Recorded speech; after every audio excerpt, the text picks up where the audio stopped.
Hello, my fellow luminaries. It's Kay. There are times in every person's life when they need support. If you're a truck driver, there are times when you need a mechanic. If you're an equestrian, there are times you're going to need a trainer. If you're a person, there are times when you are going to feel tired and worn out, and you are going to need some support. Now, recently, I've been hearing some people telling me that they don't have a support system. And I find that pretty heartbreaking because we really are not meant to function in this world on our own. We really are communal beings, and we need to have a community around us, and we need to have all these different groups of people and supports in our lives so that when hard times come, and they will come, we all have them. When hard times come, we are able to face them and overcome them. Hopefully, with grace and dignity, sometimes just by grabbing onto a raft with our bare fingernails sticking in there, but surviving all the same to thrive again in the future. So, let's talk about some ways that if you feel like you are lacking a support system, you might be able to develop one. One of the first key supports that most of us have are family and friends. Now, as I say that, some people may be thinking right now, oh, my family is not a support. My family is the last person I go to for support.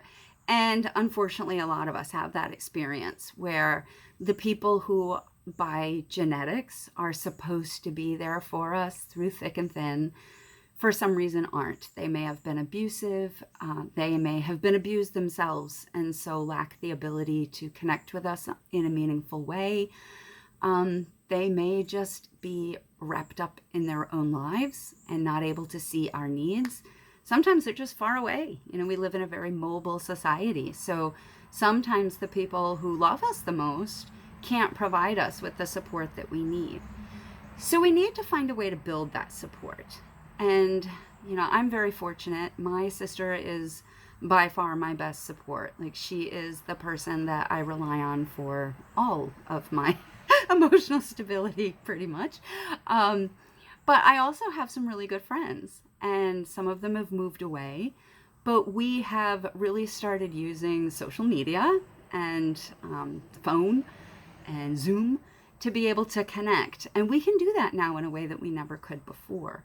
So if you don't have that family that's, bound to you by genetics, and you don't have a friend system, I'm going to ask you to take a few minutes and think about where you spend your time. Do you go to church? Do you spend time at a library? Where is a place that you go where there are people that you might see on a very regular basis? I have a friend who walks around the city all the time. He doesn't drive very often. He lives in the city, so he will walk in the city, and he has created amazing friendships with people that he has just met on the sidewalk. Now, you got to be careful doing that. Women, I don't recommend just going up to some strange man on the sidewalk and developing a friendship with them. But if you are that kind of a person who can make those kinds of connections with virtual strangers, that is a place where you might find your friends. If you enjoy a hobby, if you like to read books, if you are a musician, hang out in places where the people that do your things hang out, and start just kind of getting to know people. Look and see if there's somebody there who may end up being one of those bosom buddies. If you're experiencing that, if you've tried it, I would love to hear how that works for you. A lot of my support system really does come from my church. So I strongly recommend getting involved in a good church if you're not already. That leads me to my second stability that we can have, our support system, and that is your higher power. I have a very strong relationship with God, and that is the thing that has definitely seen me through the last decade of my life, where there's been divorce and abuse and um, being burnt out, and just all kinds of struggles that I've gone through. And the thing that has kept me smiling and the thing that has kept me strong and hopeful has really been my faith that God has a plan for me. And that plan might not be what I want for me, but He has promised that He's going to work things together for good for me because I love Him and I'm called according to His purpose. So if you have that strength in a higher power, that belief in a higher power, that gives you an incredible amount of strength.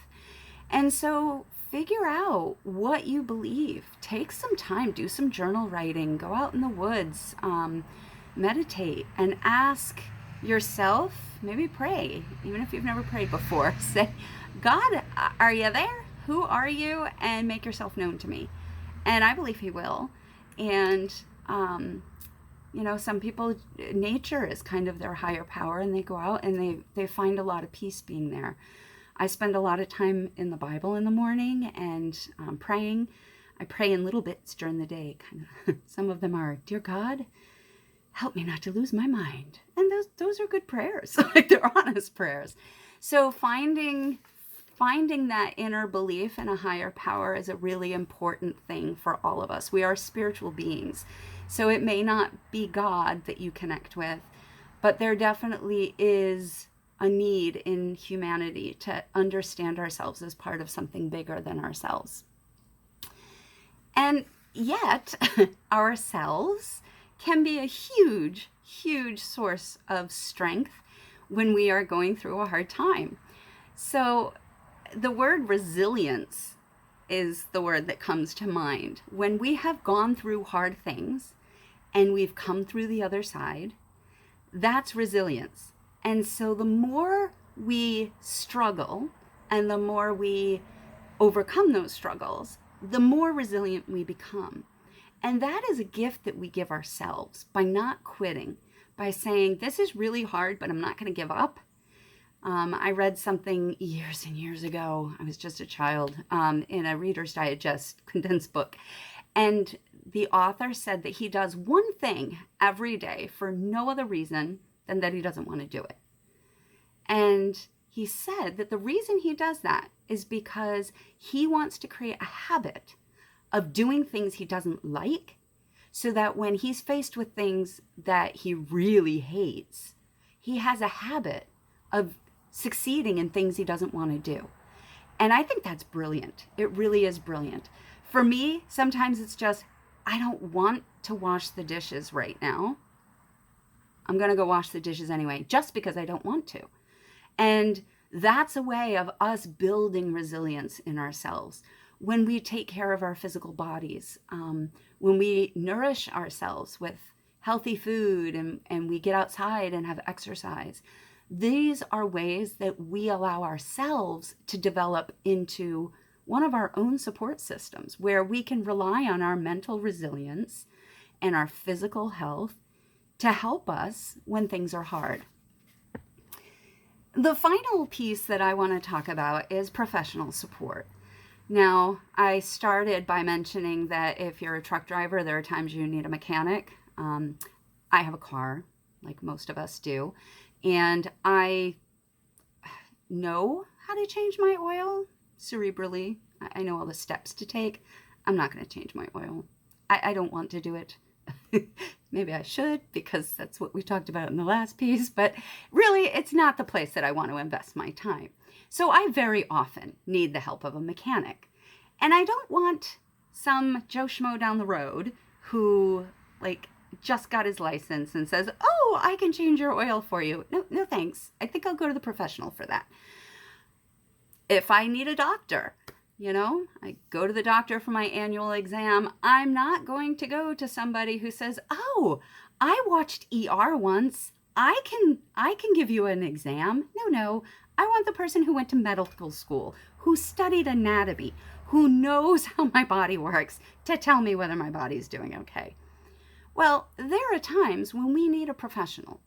Sometimes we might need a therapist. I will talk about therapists in another one of these posts because they are not all created equally.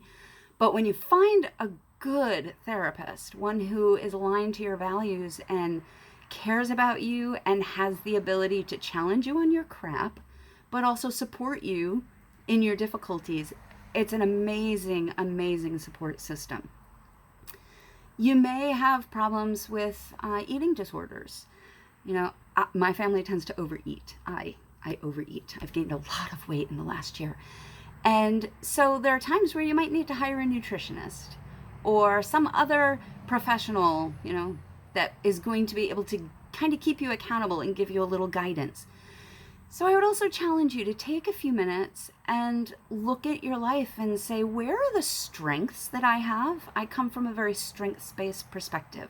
I do believe that we all have a ton of strengths within us that God's given us to be able to overcome trials and to be a support to ourselves. So we want to start with those. What are our strengths? Our intelligence or sense of humor or just plain stubbornness. Any of those things that are a part of you, those are strengths. Tap into them. And then ask, what are things that I really need in my life, but I'm not equipped to do them? Maybe you need a financial advisor. Maybe you need a business advisor. Maybe you need a parenting coach. Who knows? But take the time to get that support that you need. And as you do that, you will build a support. So I want to challenge you over the next couple of weeks.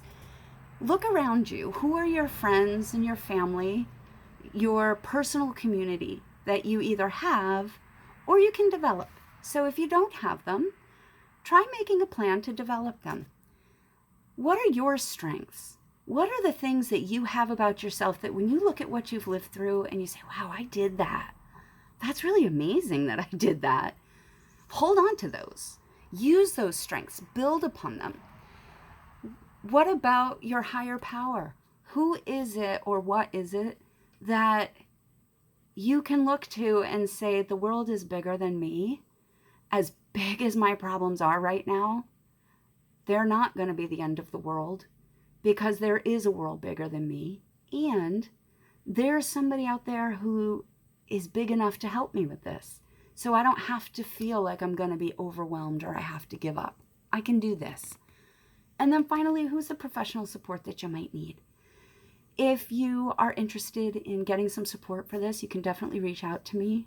This is part of what I care about doing, is helping people write a brighter tomorrow. So go forth and pen light.